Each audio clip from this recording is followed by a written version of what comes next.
বাংলাদেশ সেনাবাহিনীর প্রধান জেনারেল ওয়াকারুজ্জামান অন্তর্বর্তীকালীন সরকারের প্রধান উপদেষ্টা অধ্যাপক মোহাম্মদ ইউনূসের সঙ্গে বিদায়ী সাক্ষাৎ করেছেন।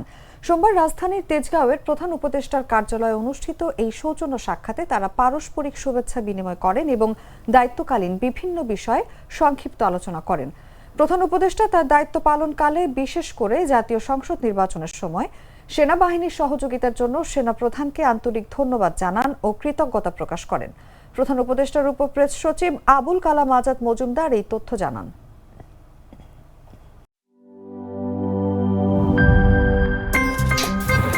আমার একটা স্মার্ট সিদ্ধান্তে 25% গ্যাসের খরচ কমেছে। ভাবছেন কিভাবে? সাধারণ গ্যাস স্টোভ বদলে আমি এনেছি আরএফএল গ্যাস স্টোভ। এর সাইন্টিফিক নজল ও ব্রাস বার্নার ক্যাপ সমানভাবে তাপ ছড়িয়ে রান্না করে দ্রুত, তাই গ্যাসও বাঁচায় 25%, টাকাও বাঁচে 25%। আরএফএল গ্যাস স্টোভ নিরাপদ ও গ্যাস সাশ্রয়ী।